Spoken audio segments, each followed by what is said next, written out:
Well, the HVAC wasn't on when we got in here 2 minutes ago. Warden says the thermostat takes a few minutes to reset, so we'll see. Open the doors up, so maybe it won't get just stifling.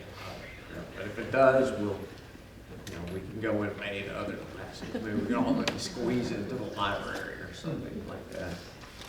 Well, tonight we switch gears and we're going to be in Psalms, and we're going to be in it through most of the rest of the semester. We have a couple classes at the end devoted to the Psalms for women. But before we go there, hey, I think I hear it kick on. We should say a prayer of thanks on Dylan to us. I am totally sorry. The other time I was telling Joey, I said, the things we take for granted, air conditioning, that's just been the last 75 years, really. I could go on and on about that, but I did want to say, kind of coming back to Job a little bit, but really linking Job and Psalms together, and all of these other books that are often labeled the writings by the Hebrews, or as we call them, wisdom books. They can help any of us at any age and at any point in our life. But they're not just intended to help us after, we grew up in Texas in the same way as close the gate after the cows have gotten out. The idea isn't just to, hey, this is wisdom that I now see. The idea is here Solomon in Ecclesiastes is trying to tell his son, and in Proverbs, look, don't make mistakes I've made. You can bypass a lot of these things if you listen to what I say. I think Job is written in many ways, not just for us to look back on our lives and go, yes, that's happened to me, but to prepare for these things to come. And we see in Job, he suffers practically almost every sort of trouble that a person might suffer. But one thing in living a while I've seen in my life, and at a young age, things can happen, negative things happen to us, often growing up, sometimes things that are very bad. But one thing we see, I think often as we get older, we begin seeing, I could say now, look, a variety of trials have come my way. I think Satan had brought them into Joey and I's my life. But some of those are things I would have never imagined. And I wouldn't have imagined happening or imagine them really being trials. I don't want to get into specifics of that. But, we all, one thing we think when I was 15, I thought, well, I'll be old one day and I'll have troubles with old people. But, I didn't really think I would be old. When you're 15, 60 something seems like it might as well be 600. It seems way off in the distance. But then, it gets closer and closer. But there are things that have happened since I was 15, the last, 50 years, 47 years, that I would not have guessed happening, or I wouldn't have thought that these wouldn't necessarily have presented such a difficult thing for me. And I know some of you sitting here, and sometimes it's you, things happen directly to you, and sometimes it's people that you love happening to them. And so preparing means, all right, thinking about, I don't know exactly what's going to happen. I want to prepare for it. I know trials are going to come. They're not only going to be the same. And so I think Job is very helpful in that. And seeing suffering too. Myron and I were talking about this after class the other day. Suffering is part of God's plan. Most of us here are acquainted with Genesis 3, and what happens at the end of Genesis 3, they've eaten of the fruit, and then what does God do?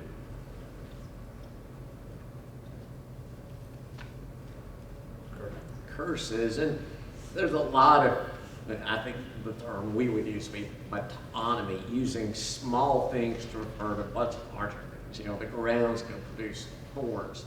Well, I don't think he's just saying that the ground's going to produce thorns. He's going, or just that women are going to have to pain in childbirth. Yes, that's part of it. But he's using a part to represent a much broader set of circumstances. That trouble is going to come our way. But again, in the ironic, upside down way God works, the very thing that occurs also he uses, I think, as part of a way of redeeming us. We clearly see that in Jesus, the very pinnacle of the way we're redeemed. But I think we're part of that too. Trials bringing us, as hard as they may be, but bringing us to see that we need him.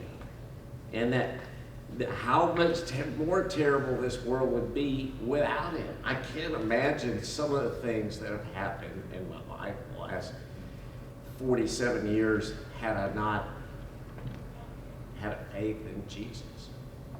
And yet, at times that faith has been challenged because of these things. So, Psalm's going to get into some of those things too. We're not going to leave that behind, but it's a very broad book. The writing here actually is from the Psalms are found in the Dead Sea Scrolls. This part of the writing there. All right, so what I'm asking, what are the Psalms? And I mean that in a broad sense, not just having to find the words on, but what's in here? Many of you know it very well. Almost everybody here will be acquainted with it. So I know you know some answers. So I'm gonna. Hymns, Yeah, certainly hymns. one thing. Right. That these are, as we'll see, even hymns probably sung by Jesus in the 12 or 11, the night he was betrayed. Collection of thoughts, feelings, emotions, Yeah. expressions. Thoughts, feelings, emotions about what, Ellie? Different times in David's life, throughout the time of this game. Yeah. There's so particularly David, and then others too, but yeah, all sorts of thoughts and feelings and emotions about God, the relationship with him, other things. Some of it's messianic, right? Yeah, talking about God's chosen one and David and then David's descendants, sort of in line with God's promises to David that we see in Samuel. Many times of prayers. Yeah, so it's interesting that songs, we're talking about some songs, but a lot of these seem more like prayers to God. Some of them tell history. Yeah, they give background, refer back to times in Israel's history. There's a lot of things going on here. Anything else?